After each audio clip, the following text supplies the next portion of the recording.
Salut à toi, héros ou héroïne du Nexus, c'est Nashgedil. Bienvenue sur ce nouveau guide de cartes qui fera partie de la série Guide sur les maps Heroes of the Storm. Aujourd'hui, on va s'intéresser à la carte Jardin de la Terreur. Dans ce guide, je vais aborder donc la forme de la carte, ce qui est à disposition sur la carte. Ensuite, on verra comment répartir les héros sur les lanes. Et ensuite, on verra aussi des petites stratégies simples à adopter pour te permettre de te rapprocher de la victoire. Et enfin, on abordera le sujet des héros. Quels héros sont forts et quels sont les types de héros plutôt des types de héros que des héros en particulier, parce qu'encore une fois, il faut jouer ce qui me plaît. Donc, quel type de héros prioriser sur cette carte-là. Allez, donc pour la topologie, suis-moi, c'est par là.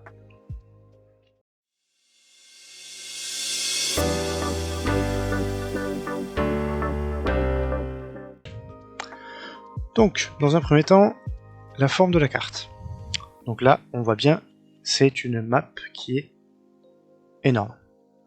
Avec le Val Maudit, ça fait partie des plus grosses cartes de Heroes of the Storm. Il y a la baie de cœur noir aussi qui est pas mal, mais elle fait pas partie des rotations de classés, mais elle fait partie des cartes jouables. Donc c'est une carte qui est énorme, et il y a 3 lanes dessus, donc 3 lignes. Donc on a la ligne du haut, top lane, la ligne du milieu, mid lane, et la ligne du bas, la bot lane. Okay. Ensuite, respectivement, on a l'idole bleue, matérialisé par le petit tapis bleu qui sort du Nexus. Et l'idole rouge. Voilà. Donc, le rouge, pour moi, c'est l'équipe adverse, et le bleu, c'est l'équipe alliée, donc c'est ta team. Sur la carte, ensuite, on peut voir qu'on a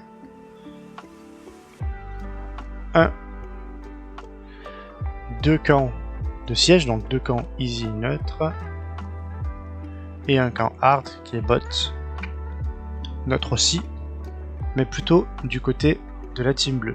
Et là, on a exactement la même chose, mais c'est inversé. Donc un camp hard top, un camp A, un camp easy donc mid, et un camp easy bot pour l'équipe rouge. Donc c'est une symétrie inversée en fait. Okay, c'est-à-dire que voilà, t'as compris.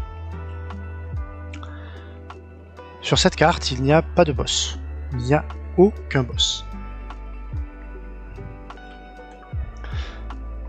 L'objectif, comme sur toutes les cartes de Heroes, pop à 2 minutes 50 et à 2 minutes 30, tu as l'annonceur qui va te dire l'objectif va arriver, donc tu as 20 secondes pour te préparer à l'arrivée de l'objectif. Alors ici, pour moi, c'est pas...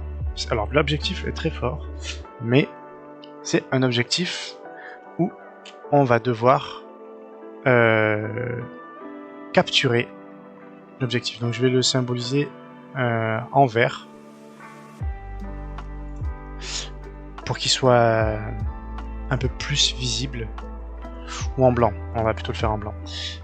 Du coup, l'objectif c'est un tribut comme sur Val Maudit, et il va falloir le capturer, donc ça met un certain temps à se capturer. Et en fait, on voit ici, là, on a 3 endroits top et 3 endroits bot. Voilà. Donc ça, c'est les 3 endroits où peut apparaître le tribut. Donc, voilà pour ce qui est de la topologie de la carte. Il n'y a pas de boss, il n'y a pas de tour de game. Donc maintenant, on va voir la répartition des héros.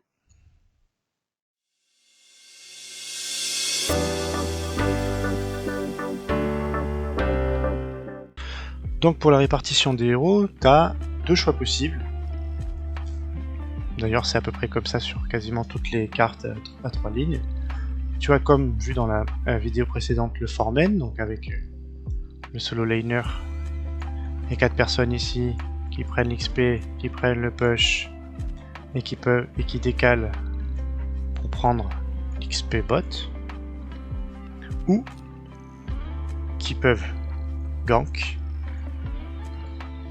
et qui prennent un kill ici. Voilà. Ça c'est ce qui est possible de faire avec le foreman.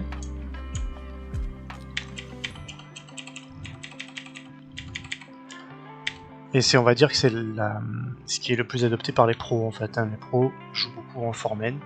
Mais sur cette carte là quand même, toi qui joues tout seul, même si tu joues avec tes potes et tout, ce qui est le plus optimal, c'est quand même... Le plus important des Heroes of the Storm, c'est l'XP, donc le meilleur moyen d'avoir de l'XP, c'est pas forcément les kills en début de partie, mais c'est les vagues en fait. Donc le mieux c'est d'avoir 3 mecs mid, avec le tank, le support et un DPS distance, très souvent un auto-attaqueur car ils sont moins de wave clear, et soit un deuxième solo laner, ici, soit un mage qui tire très bien, deuxième solo laner ça se fait un petit peu moins, mais un mage qui clear très bien, c'est pas mal aussi. Parce que dans ce cas là, ici, on va prendre le push, et puis on peut décider de gank soit là, soit là, ok. Voilà, ça, c'est ce qui est faisable. Le 3-man, quoi, les mecs qui sont 3 au mid, en fait, ils ont le choix de bouger comme ils ont envie. Ils peuvent faire des camps, souvent les camps mid, ou décaler pour aller prendre un kill. Donc voilà, pour les formations à adopter sur cette carte. Ensuite, on va voir les petites stratégies simples pour gagner.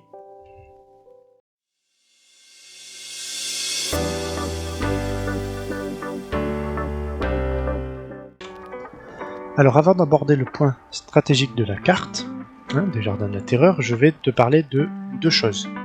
Deux petits tips en fait. Un premier qui va être propre au Jardin de la Terreur, et un second qui est plus générique, que tu peux vraiment utiliser sur toutes les cartes. Alors quand je dis propre au Jardin de la Terreur, c'est pas vrai, ça marche aussi sur la passe d'Alterac. Alors quand les graines arrivent, il y a les plantes autour, et elles vont attaquer ce qu'elles voient, comme sur la passe d'Alterac en fait, et donc au lieu de cliquer les spells et de les tuer, ce qui est intéressant, c'est de prendre l'aggro de ces plantes, et un autre héros que toi, ou toi si c'est un autre héros qui prend l'aggro, vous capez le point comme ça en fait, sans tuer les plantes. Donc ça se fait aussi sur la passe d'Alterac, et il y a des persos qui sont plutôt bons pour faire ça, comme Nova avec un clone, ça marche, ça peut temporiser le temps, ça peut temporiser un petit peu, un Samuro avec une image miroir, ou là où c'est un peu plus fort, c'est Anubarak avec les scarabées. Donc voilà, 3 héros qui sont bons pour faire ça sur la passe d'Alterac, et sur les Jardins de la Terreur. Ensuite, deuxième tips, c'est les murs là qui sont sur les côtés. C'est important de les casser parce que déjà ils n'ont pas beaucoup d'HP, mais en plus de ça, si tu les laisses en fait, ils vont révéler la zone, et donc c'est con d'avoir cassé un fort et de passer au milieu et que les autres en fait ils voient où tu vas, quoi. Ça fait chier. Et la deuxième utilité, c'est que si tu te fais emmener sous le fort, ou un pote, ou un de tes teammates va sous le fort en fait et qu'il est emmerdé, si au préalable vous avez pété un petit voile comme ça, puis il va pouvoir potentiellement s'échapper par là, et ça peut lui sauver la vie. Maintenant, la stratégie. Je vais parler d'une stratégie très simple. Donc comme on le voit, il n'y a pas de boss, il n'y a que des camps. Donc, c'est important de les faire ces camps. Il y a un camp qui est primordial et qu'il faut vraiment prendre plus que les autres, c'est la mid lane. Tu le prends vraiment dès que tu peux, parce que tu as envie de casser ce wall là, parce que vraiment, ce que tu dois avoir en tête, c'est que je veux casser ce fort mid là quand la plante va arriver. Parce que ce fort mid est un point d'ancrage pour les ennemis sur la carte, et si tu le tues, ça va te donner accès à cette zone là. Et en plus de ça, ils n'auront plus leur fontaine. On verra après pourquoi. Et donc ça, leurs camps là vont devenir bien plus accessibles pour toi. Même si, attention, ici ça se défend bien. En plus de ça, ce qui est intéressant dans le fait de casser le fort mid, c'est que comme tu l'as vu au début de la vidéo en fait, il est toujours question, la mid lane est toujours dans l'équation en fait, par rapport à l'apparition des plantes qui se fait à ce niveau là, et donc d'avoir le fort mid, ça les aide, c'est toujours plus simple quand on a le fort mid de défendre. Si on l'a plus, ça devient plus difficile. Donc une petite stratégie simple qui peut être vraiment pas mal, c'est d'envoyer les camps dans cet ordre-là. Quand les graines vont arriver, les petites graines, tu envoies les camps dans cet ordre-là. Top lane, mid lane et bot lane. Voilà. Comme ça, comme le premier pop de plante se fait toujours bot, hein, c'est toujours bot, soit de ton côté, soit du leur. En fait, si tu fais ça, tu vas avoir ton camp top qui va arriver à ce niveau-là et qui va commencer à taper les tourelles pendant que tout le monde est bot. Et là, tu vas avoir une grosse value top parce que ça peut limite même casser un fort si personne n'y fait attention. Voilà pourquoi c'est important pour le premier pop de prendre les camps dans cet ordre-là.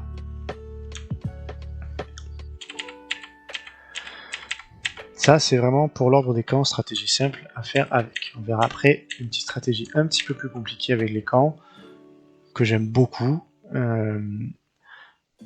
pour essayer vraiment de tirer encore plus de value par rapport au camp. Alors, ce premier pop d'objectif, comme tu l'as vu, c'est soit de ton côté, soit du leur. Donc si c'est de ton côté, en fait, tu dois le prendre parce que tu as l'avantage du fort mid. Et en fait, cet avantage du fort mid, il est créé parce que tu as cette fontaine-là. Alors ça marche aussi bot, c'est vraiment pas mal d'avoir le fort bot. Mais c'est vraiment créé par cette fontaine-là en fait, parce que le bot, c'est toujours un petit peu plus loin. Après ça va. Donc c'est parce que tu as cette fontaine-là en fait, cette fontaine. L'objectif, s'ils viennent contest, c'est vraiment une petite guerre de POC et tout, donc il faut avoir plus de survivabilité que l'adversaire. Et si tu as les fontaines en plus de ça disponibles pendant ce fight-là, ben, tu auras plus de chances de gagner parce que eux, la leur, elle est bien plus loin en fait. Hein. Et je te parle même pas de celle de la bot lane qui est beaucoup trop loin. Parce que s'il y en a un qui s'en va pour se soigner, il va mettre beaucoup plus de temps à revenir, donc vous allez pouvoir tuer quelqu'un, voilà. Et il y a aussi ce petit endroit là, si tu as un personnage qui peut sniper devant une chromie, un chacal, ici tu es très safe pour envoyer des coups si vraiment les ennemis viennent t'emmerder. Voilà pourquoi normalement t'as pas trop le droit de perdre cette partie d'objectif là. Maintenant si c'est de leur côté, eh ben, c'est pareil pour eux. Ça veut dire que eux ils vont pouvoir défendre beaucoup plus facilement, donc toi là tu ne dois pas y aller en fait. Donc si tu es de ceux qui veulent à tout prix prendre les objectifs tout le temps d'équipe up et tout, bon là non, c'est de leur côté, il en faut 3 pour avoir le gros objectif, donc tranquille, t'as du temps. Et si vraiment c'est toi qui faisais des calls comme ça, vraiment ne les fais plus en fait, fais un autre call. Par exemple, c'est de leur côté, ok j'y touche pas, qu'est-ce que je peux faire? Dans ce cas là je peux envoyer mon camp mid en fait, qui va toujours avoir une value parce que la lane est courte et pouvoir faire des petits dégâts aux structures. Après, il va quand même se faire des push assez vite, hein, parce que tu vois, c'est pas très loin, mais s'ils font pas gaffe, tu peux même push avec, ça va bien marcher. Mais tu peux quand même l'envoyer tout seul, et si tu vois que ça vient des push, tant pis. Au préalable, ton solo laner, lui, il aura envoyé ton camp top, donc ce que tu peux faire en fait, c'est qu'une fois que tu as pris ton camp mid, hop, tu moves top, pendant qu'eux ils sont là, et vous prenez tout le wall, et vous faites quelques petites structures au fond. Ça m'étonnerait que vous ayez le temps, après, c'est possible que vous le cassiez aussi. Hein. Mais bon, ça m'étonnerait que vous ayez le temps et vous arrivez. Ça, c'est ce qui est possible de faire. Pendant que eux, ils sont occupés à faire leur objectif. Alors, on prend pas le camp bot. Tu pourrais vraiment faire le clear bot tout top. Le problème, c'est que le camp bot, il est un peu long à faire. Et j'ai peur. Et c'est même pas que j'ai peur, c'est qu'en fait, quand tu vas arriver sur le camp top, s'il n'a pas été fait par ton solo laner, tu vas pas avoir assez de value, ils vont venir direct top parce que le camp bot c'est un camp hard et c'est un slow push, c'est pas un push hard comme le camp de siège. Voilà, donc ça c'est pour le premier pop des plantes. Ensuite, le second pop. Là tu as 3 situations différentes, donc la première c'est si ça a apparu de leur côté, ça peut apparaître du tien. Ok, ça peut vraiment apparaître du tien. Donc si ça apparaît du tien, ben, c'est pareil. Tu le prends et au préalable, tu auras envoyé ton camp bot qui n'aura pas été fait tout à l'heure. Et là, on rentre dans de la stratégie un petit peu avancée. Et bien sûr, le camp mid pour toujours push. Et là, on rentre dans de la stratégie avancée parce qu'en fait, tu es en train, comme tu n'as pas pris le camp sur le premier pop, tu as créé un décalage. Tu as désynchronisé ton camp bot par rapport au pop d'objectif. Ça veut dire que le pop d'objectif lui va être top, mais ton camp bot sera disponible. Donc tu auras une grosse value parce qu'il va push à l'opposé de là où les ennemis vont aller potentiellement jouer. Donc si c'est de ton côté, c'est ok, tu captes ta plante, eux ils vont devoir aller défendre. Si c'est pas de ton côté, eux ils vont aller cap la plante. Eux ils vont aller cap la plante, mais toi avec ton camp bot, tu vas aller push et tu vas faire exactement le même travail qu'au top en fait. Prendre un wall et commencer à faire des dégâts sur leur fort. Ça c'est grâce au décalage que tu as créé. Et maintenant tu vois, on n'a pas pris le camp top, le décalage se crée à nouveau au niveau de la top. Ça rentre dans une petite stratégie de macro avancée. Maintenant, l'autre possibilité en fait, c'est que l'objectif soit ici, central. Dans ce cas-là, tu peux faire cette technique-là de décalage de camp et de les push bot, ou alors, dans tous les cas, tu prends ton camp bot et ton camp mid, mais tu ne push pas avec, et là, dans ce cas-là, tu vas te fight pour essayer d'avoir la plante. Si vous avez réussi à les contest, enfin non, pour l'instant, il n'y a que 2 plantes, pardon, on n'y est pas encore. Voilà. Donc ça, c'est vraiment ce que tu peux faire. Une fois que ça a pop top, tu vas avoir une autre possibilité. Si sur le premier pop, on va imaginer que